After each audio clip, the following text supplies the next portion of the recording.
Hi everyone, welcome back to Whiteboard Circuit, and today I'm here with you again to talk about a new business term. Today's business term is the Abilene paradox. If you haven't watched the other videos on other business terms, go ahead and click the playlist above, watch those videos and become the smartest in the room. So today we're going to talk about the Abilene paradox. You might not have heard this before, but it's kind of a term that describes something that occurs in a group or in a team setting. Let's take an example. Let's take a very simple example. Let's say we have 3 people in a school group project. And for their group project, they have to pick a poster. Now they have 2 options. Let's use some colors here today. They have 2 options. They can choose a nice, simple blue poster that would look really good with all of their different documents that they have to paste. And this one just automatically is the correct answer to pick. Or they can go for a really bright and obnoxious red poster. So this person here looks at these 2, and obviously she knows that the correct answer is blue poster. That's the one that by default should be chosen. It's nice, dark, it goes well with the rest of their documents. But just to confirm, just to make sure that she's kind of paying attention to their needs and making sure she's not misinterpreting, she's like, do you think we should take the red poster? Just ask a generalized question to see and make sure that she doesn't biasedly convince anyone, or she just asks, do you think we should take the red poster? Now this person, who also knows that blue is the correct poster and is automatically the correct choice, thinks that she wants the red poster.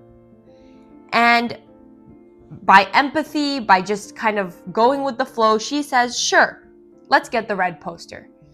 And then this one, by hearing that these 2 both want the red poster, also agrees, and the 3 of them end up buying the red poster. Now what happened here? The very obvious choice and the true choice that all 3 of them wanted was the blue one. But because of the misleading misinterpretation of each other's thoughts, the miscommunication, they ended up picking the option that none of them wanted. This situation is called the Abilene paradox. The name Abilene paradox comes from one specific scenario where a family is sitting around in their house. Let's just draw 2 people, or let's draw 3 people for the sake of this family. Sitting in their house in Texas on a very sunny, very hot day, really doing nothing. And one of them thinks that the rest of them might get bored, so suggests driving 50 kilometers to go to a city named Abilene to eat at a restaurant. So let's say this is Abilene. 53 kilometers in the scorching sun. And the truth is, no one really wants to go. But since they're family, they care about each other, they want everyone to have their way. This person says, sure, if you want to go, we can go. And this person then agrees with the other 2, and they all end up going to Abilene. And no one really enjoyed the trip. No one really wanted to go. They would have rather just stayed at home. And in reality, the entire group ended up making a decision that no one privately wanted. So that's what the Abilene paradox is. Now, in a business setting, this can happen all the time. It doesn't just have to be business, school, political setting, in any scenario where the matter usually isn't as big. Like, of course, picking a poster doesn't really matter. Usually when the matter isn't as important, what can happen is instead of speaking up or saying what we want, it's better just to go with the flow. Or it could also be an empathy kind of thing where, oh, if the other 2 groups are really interested in the red poster, then why should I kind of break that or start an argument by saying blue poster? Might as well just pick the red poster. How much is it going to really affect, right? So being in a situation like this is the Abilene paradox. Now, let's talk about this a little bit technically. What really happened here in both of these scenarios? What happened was an idea was presented that no one agreed with. This isn't kind of a majority wins where some people get what they want, some people don't. No, it's the entire group agreed on the option that no one privately wants.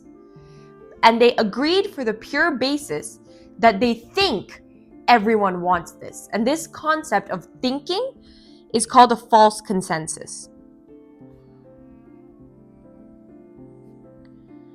A false consensus is when an individual thinks that they are the only ones that go against the consensus. So let's take this person. She was asked last, right? These two had already agreed on the red. She knew that she wanted blue, but she believed she was the only one that wanted blue. False consensus. And that's why she just thought, why should I start an argument? I might as well just pick red, call it a day, it doesn't really matter. So what happens is every single person in the group thinks that they're a false consensus, thinks that they're the only ones going against the correct answer. And that's why, just to avoid the hassle, they just say it's fine. Because another thing is, what's going to end up happening? Let's say there was a genuine disagreement. They're going to end up picking majority wins anyways. So if they think, oh, I'm the only person that wants blue, is it worth speaking up? Does it really matter? Because even if I'm the only one, they're still going to end up picking red since it's majority rules, usually. So this is, again, a major playing factor, false consensus, into why situations like this occur. I hope you enjoyed this video. This is a very interesting term. Maybe you've heard it, maybe you haven't. But this happens all the time. And sometimes we don't even realize it happens. And we will never find out because no one really talks about it. Now, after they get marked and after they get the grades and after they get an A+ on the project, if some of them says, you know what, I think the blue poster might have looked a little bit better, and then both of these go, oh my god, I wanted the blue poster too, then they can realize that they were kind of gotten stuck in the Abilene paradox.